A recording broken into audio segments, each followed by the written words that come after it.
Revisar uno de los pasajes más hermosos de el libro de los Hechos y tal vez de toda la Biblia, porque contiene una exposición del Evangelio que yo creo que es magnífica,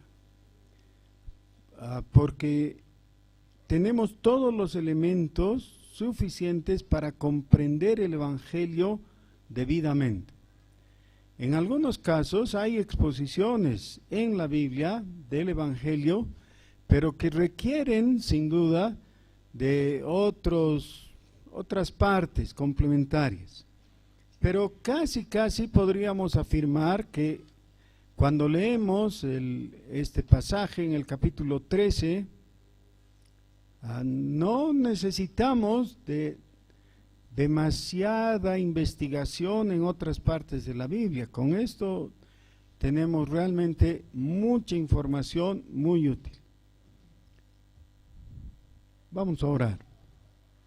Nuestro Dios, te rogamos, Señor, que de ninguna manera lo que está aquí en tu palabra y que vamos a considerar ahora sea robado por el enemigo y llevado fuera de nuestra memoria. Guarda tu palabra en nuestros corazones y haz que sea una semilla en tierra buena. Por Jesús te pedimos. Amén. Hemos estado siguiendo el equipo misionero de el apóstol Pablo y Bernabé con su sobrino Juan Marcos. ¿Recuerdan? Él era Juan de nombre, pero su apodo era Marcos y es el escritor de el Evangelio que tiene ese nombre. Así que llegamos al capítulo 13, versículo 13. Si alguna vez quieren tener en un solo pasaje toda la exposición del Evangelio, ya pueden recordar, es muy fácil. Hechos 13:13, ¿no? Muy fácil. Muy bien, les ruego entonces abrir sus Biblias ahí y juntos vamos a leer.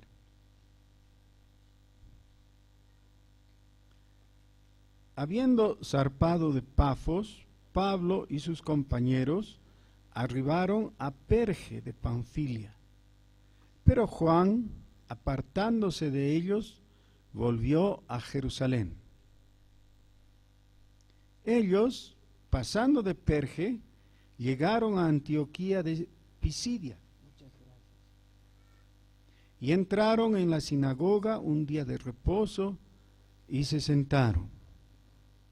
Y después de la lectura de la ley y de los profetas, los principales de la sinagoga mandaron a decirles: varones hermanos, si tenéis alguna palabra de exhortación para el pueblo, hablad. Entonces Pablo, levantándose, hecha señal de silencio con la mano, dijo: varones israelitas y los que teméis a Dios, oíd. El Dios de este pueblo de Israel escogió a nuestros padres y enalteció al pueblo, siendo ellos extranjeros en tierra de Egipto, y con brazo levantado los sacó de ella. Y por un tiempo, como de 40 años, los soportó en el desierto. Y habiendo destruido 7 naciones en la tierra de Canaán, les dio en herencia su territorio. Después, como por 450 años, les dio jueces, hasta el profeta Samuel. Luego pidieron rey, y Dios les dio a Saúl, hijo de Cis, varón de la tribu de Benjamín, por 40 años. Quitado éste, les levantó por rey a David, de quien dio también testimonio diciendo: he hallado a David, hijo de Isaí, varón conforme a mi corazón, quien hará todo lo que yo quiero. De la descendencia de éste, y conforme a la promesa, Dios levantó a Jesús por Salvador a Israel. Antes de su venida, predicó Juan el bautismo de arrepentimiento a todo el pueblo de Israel. Mas cuando Juan terminaba su carrera, dijo: ¿Quién pensáis que soy? No soy yo él. Mas he aquí, viene tras mí uno de quien no soy digno de desatar el calzado de los pies. Varones hermanos, hijos del linaje de Abraham, y los que entre vosotros teméis a Dios, a vosotros es enviada la palabra de esta salvación. Porque los habitantes de Jerusalén y sus gobernantes, no conociendo a Jesús ni las palabras de los profetas que se leen todos los días de reposo, las cumplieron al condenarle. Sin hallar en él causa digna de muerte, pidieron a Pilato que se le matase. Y habiendo cumplido todas las cosas que de él estaban escritas, quitándolo del madero, lo pusieron en el sepulcro. Mas Dios le levantó de los muertos. Y él se apareció durante muchos días a los que habían subido juntamente con él de Galilea a Jerusalén, los cuales ahora son sus testigos ante el pueblo. Y nosotros también os anunciamos el evangelio de aquella promesa hecha a nuestros padres, la cual Dios ha cumplido a los hijos de ellos, a nosotros, resucitando a Jesús, como está escrito también en el Salmo 2. Mi hijo eres tú, yo te he engendrado hoy. Y en cuanto a que le levantó de los muertos para nunca más volver a corrupción, lo dijo así: os daré las misericordias fieles de David. Por eso dice también en otro salmo: no permitirás que tu santo vea corrupción, porque a la verdad David, habiendo servido a su propia generación según la voluntad de Dios, durmió y fue reunido con sus padres y vio corrupción. Mas aquel a quien Dios levantó no vio corrupción. Sabed pues esto, varones hermanos, que por medio de él se os anuncia perdón de pecados, y que de todo aquello de que por la ley de Moisés no pudisteis ser justificados, en él es justificado todo aquel que cree. Mirad, pues, que no venga sobre vosotros lo que está dicho en los profetas. Mirad, oh menospreciadores, y asombraos, y desapareced, porque yo hago una obra en vuestros días, obra que no creeréis si alguien os la contare.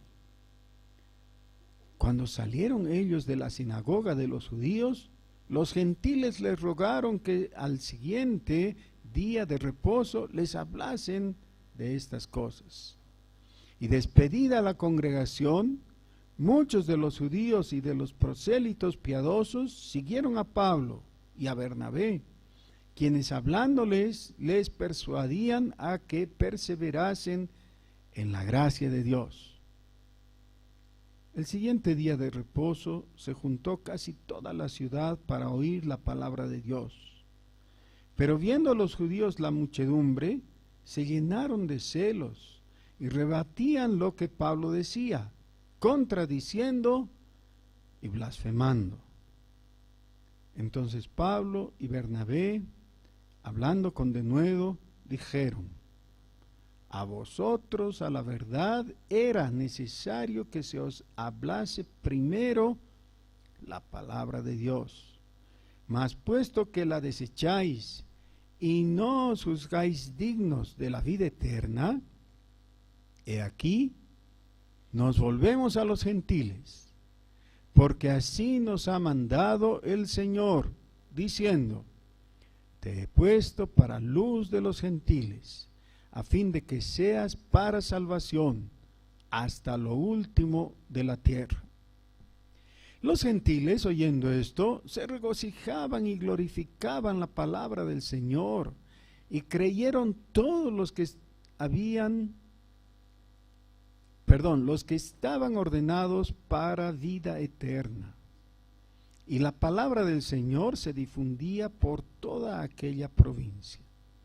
Pero los judíos instigaron a mujeres piadosas y distinguidas y a los principales de la ciudad, y levantaron persecución contra Pablo y Bernabé, y los expulsaron de sus límites.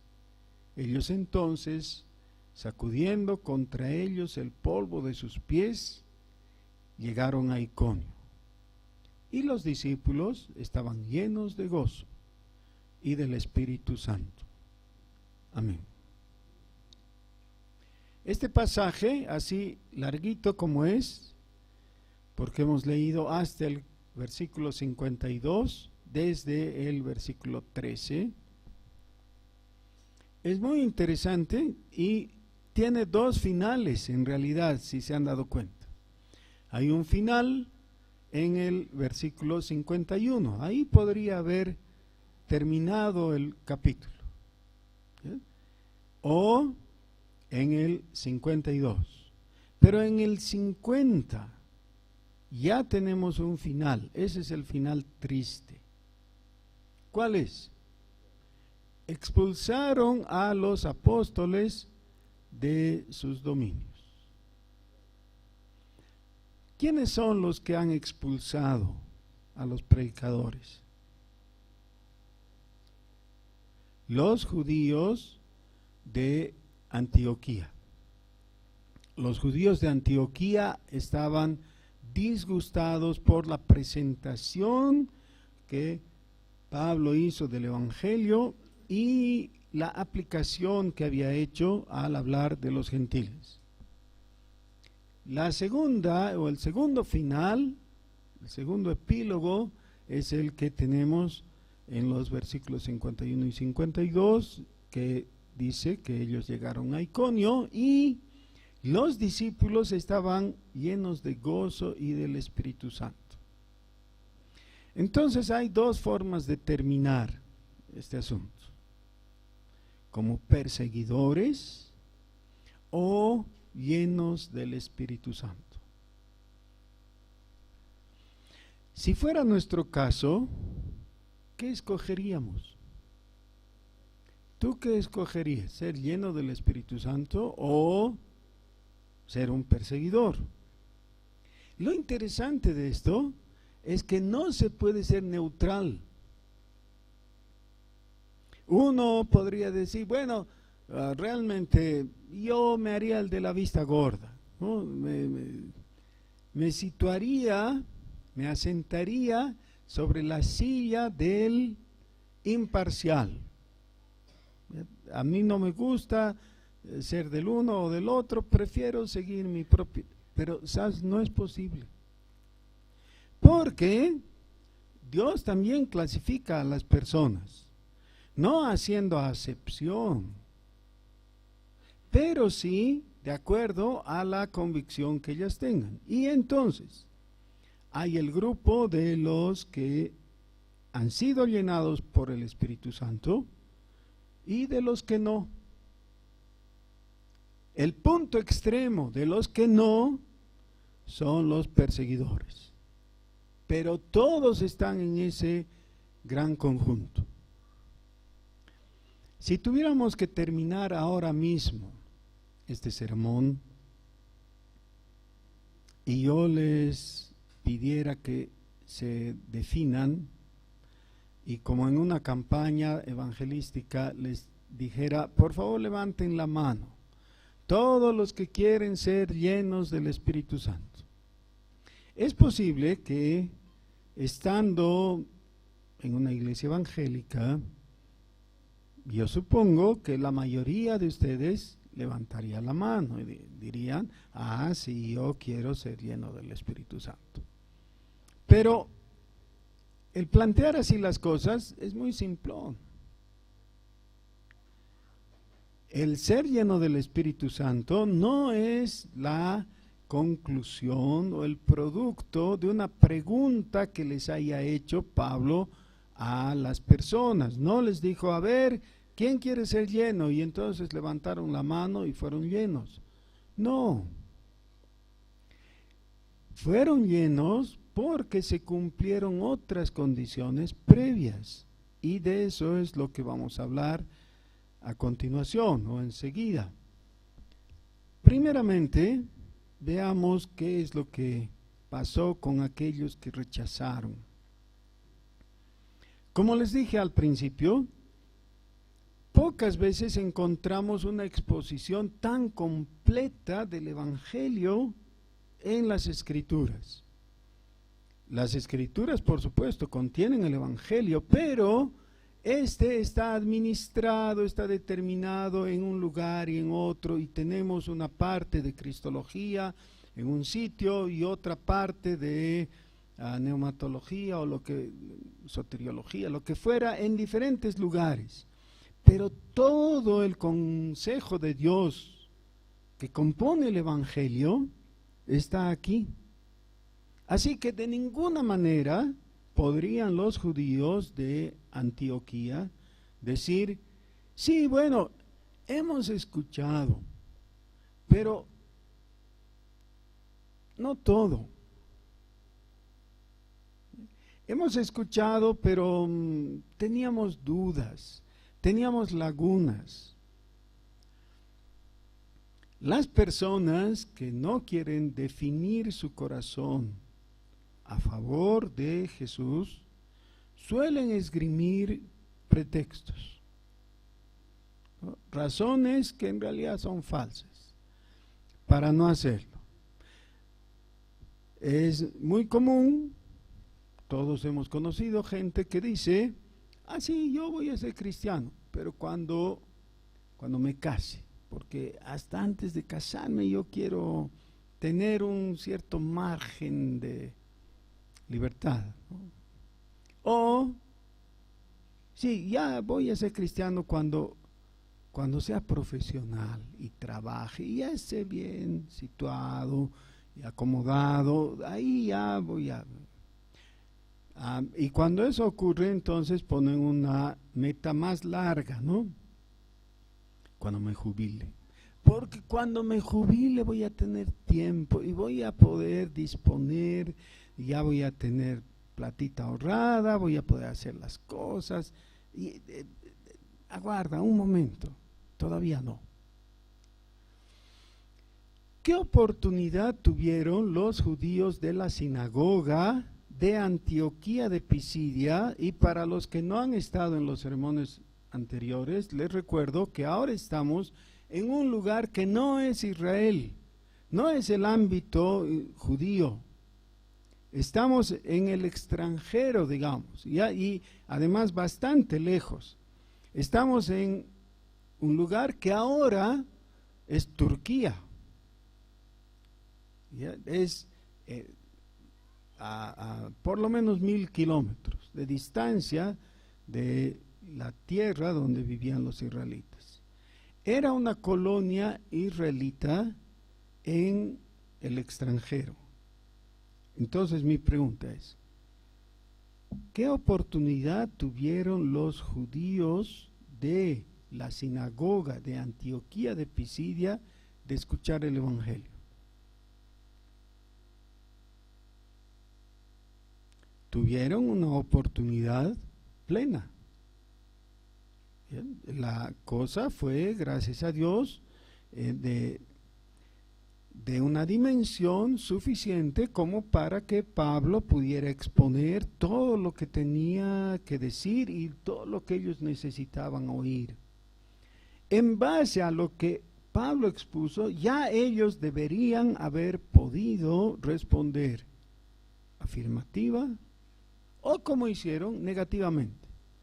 Pero no podrían aducir, yo no sé lo suficiente, o necesito investigar más.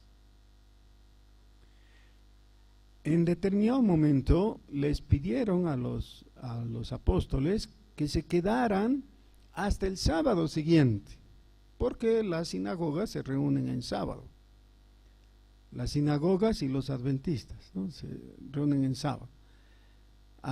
Entonces ellos querían volver a oír, no los judíos, sino los gentiles que no habían logrado entrar a la sinagoga. Les pidieron que el siguiente sábado les hablaran. ¿Saben qué? Nunca ocurrió eso. Nunca ocurrió. Porque los agitadores judíos evitaron y expulsaron a Pablo y Bernabé de ahí, así que no hubo otra. ¿Por qué estoy mencionando esto? Porque es bastante común oír gente que ante el tema de Jesús postergan su definición espiritual, su decisión espiritual, y dicen: está bien, creo, parece la verdad, y no, si yo también creo, ¿no? Yo también creo. Sí, pero el punto de creer es de definir tu corazón y de confesar con tu boca la fe en Jesucristo. Sí, todavía no. Ok, muy bien. ¿Qué esperas? Y ahí viene un sinfín de pretextos, de dilaciones. Y Dios es paciente. Y he visto en casos cercanos que Dios puede extender su paciencia en extremo. Mi papá ha escuchado el Evangelio por 40 años. No estoy exagerando. Y siempre daba largas o rechazaba eventualmente. Y Dios ha tenido paciencia. 2 años antes de morir, Él ha recibido al Señor. Pero ese es un caso extremo y extraordinario. Algunas personas tienen una oportunidad, una vez, y eso es todo. Ahí termina. Y tú no sabes si Dios va a querer extender su misericordia contigo por 40 años, como con mi padre, o después de hoy quizás no haya más otra oportunidad, otro llamado. Así que es de sabios atender su llamado.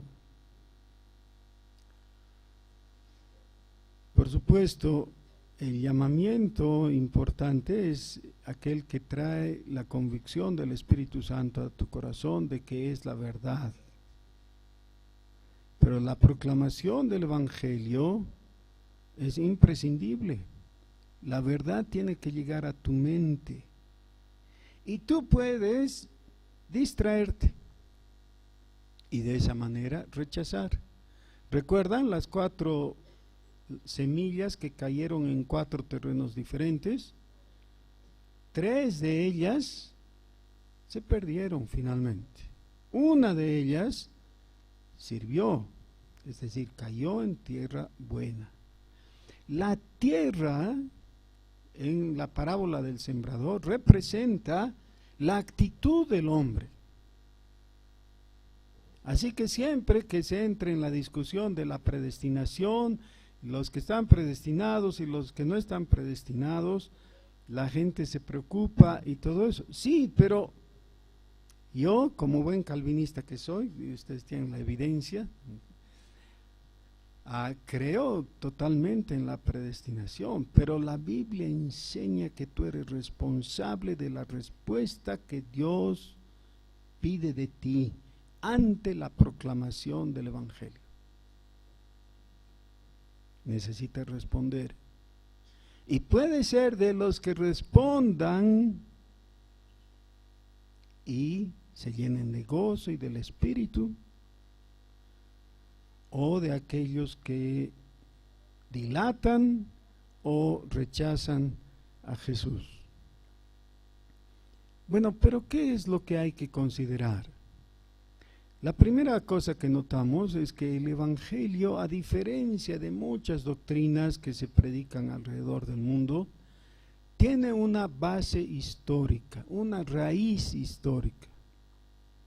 Lo primero que hace el apóstol Pablo al hablarles a los judíos de la sinagoga de Antioquía de Pisidia es decirles: esto es lo que pasó con nuestro pueblo. Miren ustedes, esto es lo que ocurrió. Eran esclavos en tierra ajena, fueron rescatados, fueron llevados por 40 años, soportados por Dios a través del desierto, introducidos en la tierra prometida, la cual les fue dada milagrosamente por el poder del Señor, después de destruir a las naciones que ya habitaban en ella, y vivieron por siglos regidos por los jueces. Y pidieron rey, y Dios les dio rey. Y tuvieron rey, y les fue mal. Pero de uno de esos reyes, de David, tenemos ese momento en que Dios en su bondad dio una promesa. Y esa promesa se ha cumplido en Jesucristo. ¿Qué es lo que ha hecho? Ha establecido toda la raíz histórica necesaria para que capten por qué ellos no podían hacer la del adolescente baboso que no quiere reconocer que a él le están hablando. Y entonces hace...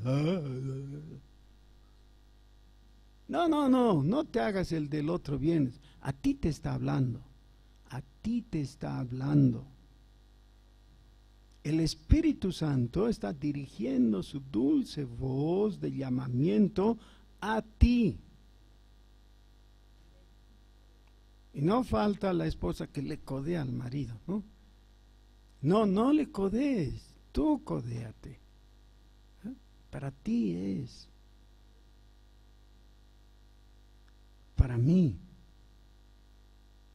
Y cuando Dios nos habla, lo peor que podemos hacer es: ¿a quién? ¿Quién? ¿A mí? Claro que a ti. No rehúses escuchar el llamado del Señor. El pasaje dice que aquellos que fueron ordenados para vida eterna respondieron. Esto está dicho para que nosotros tengamos certidumbre cuando miremos atrás, no para que nos intranquilice cuando miramos adelante y no sabemos si somos o no. Algunos se complican la vida diciendo: yo me convertiría a cristiano, pero la verdad es que no sé si soy predestinado.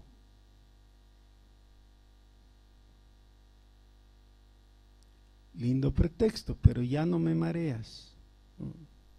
Eso no te corresponde saber. Lo que te corresponde saber es, como les dice a ellos: ustedes están en delitos y pecados y necesitan arrepentirse y reconocer que Dios ha hecho todo lo necesario para tu salvación, entregando a Jesucristo a muerte vicaria, muerte expiatoria, para que Él cargue con tus pecados y tú recibas su justicia. Eso es lo que necesitas saber. Y necesitas responder con fe. Decirle: sí, Señor, yo creo en esto y te recibo como Señor y Salvador. Cuando hagas esto, vas a poder mirar atrás y ver en la puerta que acabas de atravesar que hay un título con tu nombre que dice: predestinado desde antes de la fundación del mundo. Eso es para certidumbre, no para preocupación.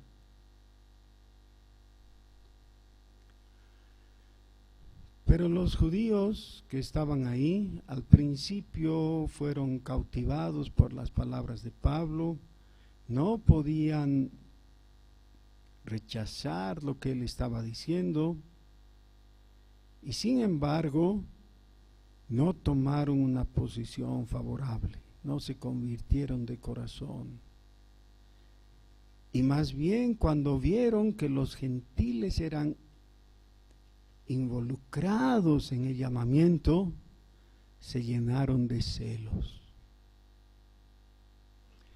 Se cuenta de un líder, un cacique americano, cuando vinieron los españoles, que fue forzado a escuchar lo que aparentemente era la fe cristiana, que no era en realidad.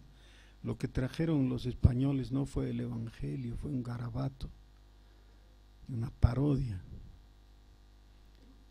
Y entonces le propusieron a este cacique que se bautice. Si se bautizaba no iba a morir en hogueras, sino iba a ser ahorcado, que es una muerte más benigna. Y él dijo: ¿y yo qué gano haciendo eso? Te vas a ir al cielo, le dijeron. Entonces él preguntó: ¿los españoles van a estar en el cielo? Claro. Yo no quiero ir al cielo. Sí, porque claro, el testimonio que estaban dando los españoles de esa deformación de evangelio que trajeron no era para nada atractivo.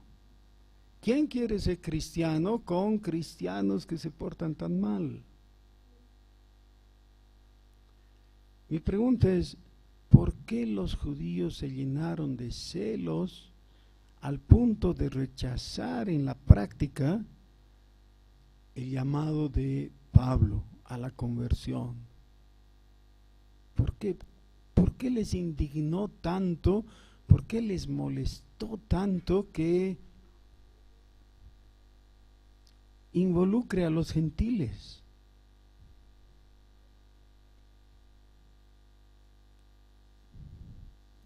Quiero ir al cielo si el cielo es para judíos y nada más.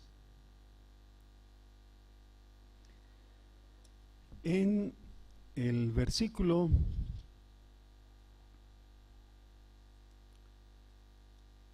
38, por favor. Sabed pues esto, varones hermanos, que por medio de él se os anuncia perdón de pecados. Ese él, el pronombre, se refiere al Señor Jesucristo, del cual se ha dicho anteriormente, ha resucitado de entre los muertos. Y dice: y que de todo aquello de que por la ley de Moisés no pudisteis ser justificados, en él es justificado todo aquel que cree. Y ese es el punto del evangelio que le hace superior a cualquier doctrina religiosa que haya en el mundo o que haya existido en la historia. Ninguna doctrina te puede llevar hasta ese punto. Hay doctrinas interesantes de las diferentes religiones, con prácticas algunas bastante buenas, pero nadie puede anunciar salvación que involucra perdón de pecados gratuito.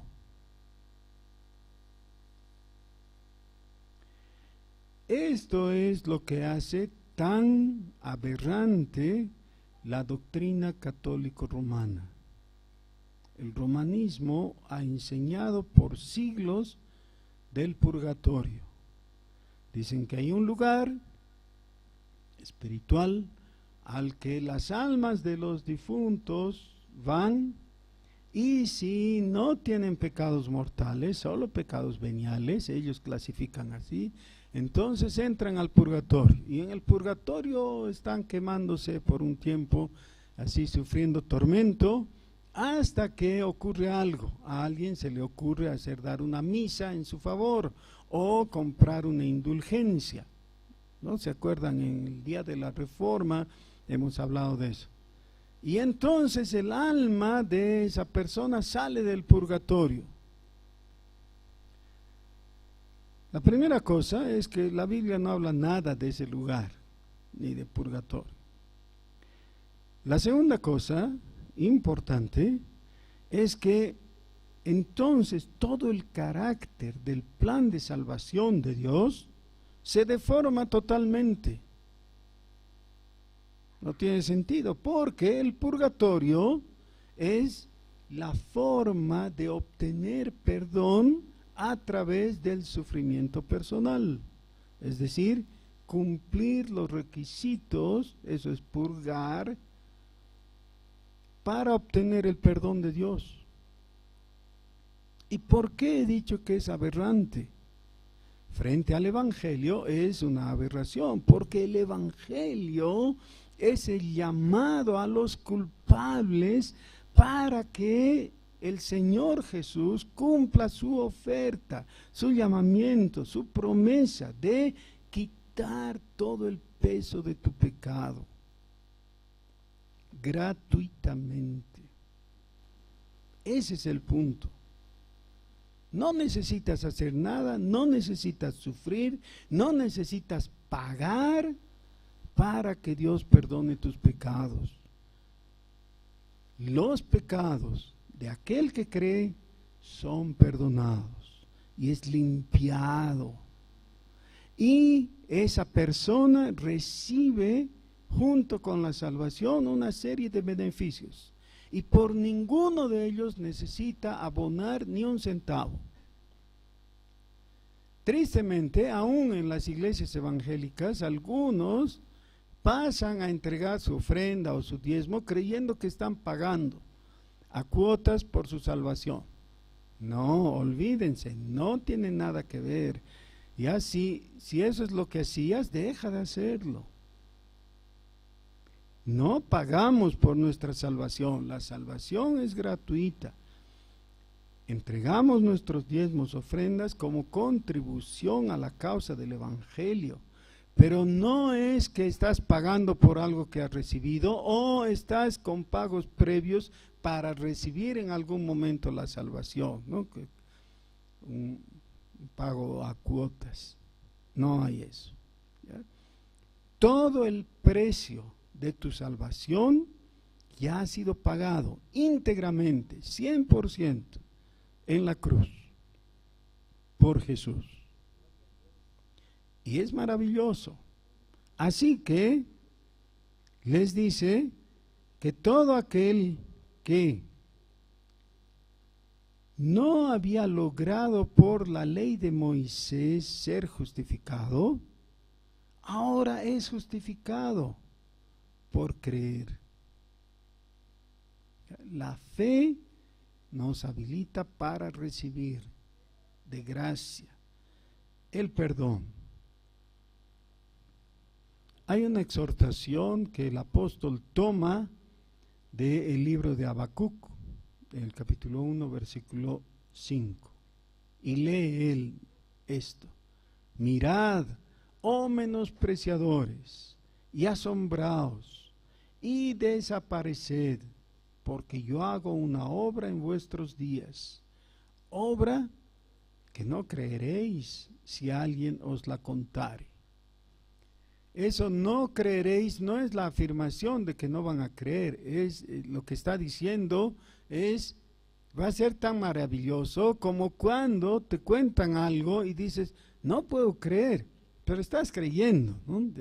Es una forma de decir, me parece asombroso, ¿ya? Sin embargo, algunos no creen. Algunos piensan que de todas maneras hay que pagar nomás, o hay que hacer algo para merecer. Yo tenía una tía que cuando yo era papá joven, ella era una anciana, ya bien viejita, vivía a unas cuadras de mi casa, y le gustaban mucho las visitas, porque vivía sola, y claro, no la pasaba bien por la soledad, ¿no? Entonces, cuando alguien iba, se alegraba mucho. Pero eso pasó los límites de lo correcto, porque yo descubrí, después de algunas veces, que mis hijas mayores, más o menos a los 7 años, algo así, y entre mis hijas, Katy también, iban a visitar a la abuelita, ¿no? Y yo estaba feliz de que vayan a visitarla y todo. Pero después descubrí que la abuelita les regalaba platita.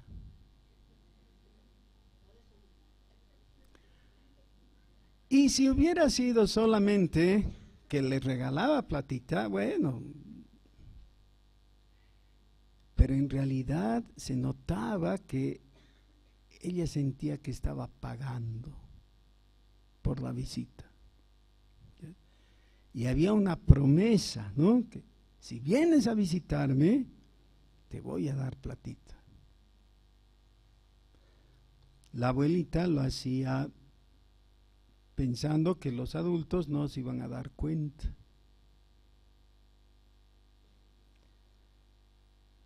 No necesitaba hacer eso. Yo creo que las niñas hubieran seguido yendo a visitarla sin necesidad de la platita. Claro, les alegraba la platita, claro que sí, pero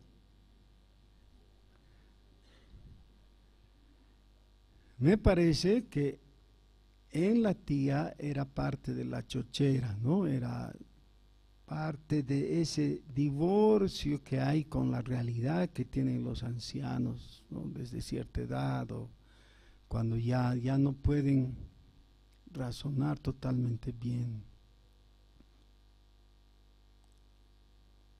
Esta es la realidad. Dios te da la salvación como un regalo, pero solo puedes recibir ese regalo como regalo. Y no puedes distorsionar el asunto pagando por el regalo. Cuando pagas por el regalo, ya no es regalo, ya es una compra. Algunos dicen, bueno, tal vez no voy a pagar todo porque no se puede, pero un poquito, ¿no? Que, como muestra de buena voluntad. En este caso no sirve. Eso es lo que está establecido en la palabra. Si vas a recibir la salvación, tiene que ser de gracia. Eso habilita tu corazón para estar agradecido y poder glorificar a Dios. Y poder reconocer, es maravilloso, el Señor me ha perdonado, solo por su gracia. Él me ha amado, sin merecimiento, y no tengo deuda con Él. Tengo deuda de gratitud, pero no hay forma de pagar con dinero, o con sufrimiento, o con esfuerzos, o con servicios. Pagar por la salvación es inhibirnos de recibir la salvación. Esto para algunas personas es imposible de aceptar, no quieren algo así.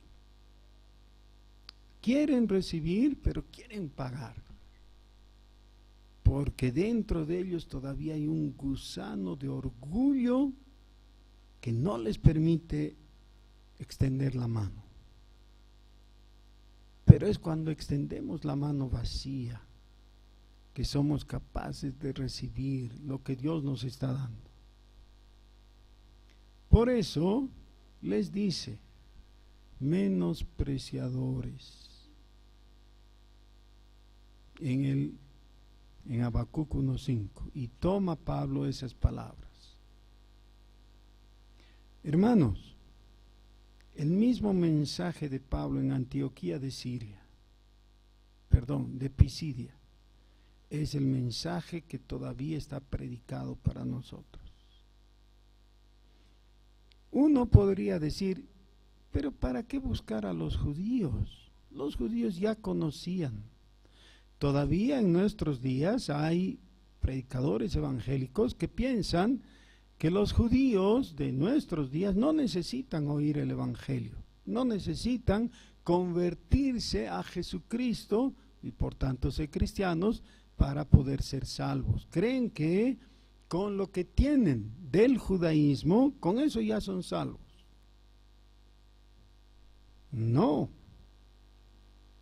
La Biblia establece claramente, el que tiene al Hijo tiene la vida. El que no tiene al Hijo no tiene la vida. Tener al Hijo significa tener fe en Jesucristo como Señor y Salvador, como sacerdote y como ofrenda por nuestra salvación. Los judíos necesitan de salvación, necesitan convertirse a Jesucristo, necesitan que se les predique. ¿Y tus parientes y amigos católicos? Bueno, algunas personas dicen, sí, pero lo que pasa es que todos los caminos conducen a Roma. Todas las religiones nos llevan a Dios. Sí, suena bien porque suena muy tolerante, ¿no? Y muy pluralista, y eso está de moda. Pero es falso, totalmente. Los católicos necesitan conocer el evangelio de salvación en la pureza que nos da la Biblia. Necesitan arrepentirse de sus pecados y recibir la salvación por gracia. Así que no pienses, sí, mi primito, mi hermanito, mi pariente es buen católico y con eso es suficiente. No, no es suficiente. No dudo que sea buen católico y que nunca falte a misa y que vaya a las novenas, todo lo que quieres, ya. No es salvo. Es salvo el que tiene a Jesucristo en su corazón, por la fe en el evangelio. Hermanos, necesitamos ver que cuando Pablo y Bernabé salieron de Antioquía de Siria, fueron en búsqueda de los perdidos. Y los perdidos involucraba a los judíos y a los gentiles. Y esto está de acuerdo con lo que en Hechos 2 el apóstol Pedro dice, que Dios está llamando a los que están cerca y a los que están lejos también. Todo el que no tiene a Jesucristo como Señor y Salvador está en perdición, necesita el evangelio. Y algunas personas solamente podrían escuchar el evangelio si tú abres la bocota. Dispón tu corazón. No está mal que hables de fútbol, pero no hables solo de fútbol. Habla de Jesús. No está mal que hables y expreses tus opiniones políticas. Ya está bien, tienes derecho de tener tus preferencias. Pero necesitas hablar de Jesús. Necesitas hablar de Jesús. ¿Por qué? Porque los perdidos necesitan oír de Jesús para salvación. Y en la disposición de corazón para obedecer al Señor, viene la bendición. Y yo quiero que cuando se lea esto, nosotros nos demos cuenta que es nuestro caso. Y los discípulos estaban llenos de gozo y del Espíritu Santo.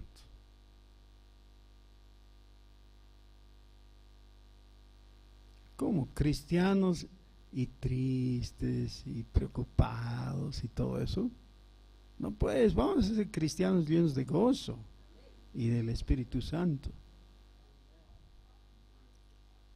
Oremos. Señor nuestro, hay personas que nunca van a escuchar de ti si no hablamos. Abre nuestras bocas, Señor. Dispón nuestro corazón. Úsanos para llevar el Evangelio. Por Jesús. Amén.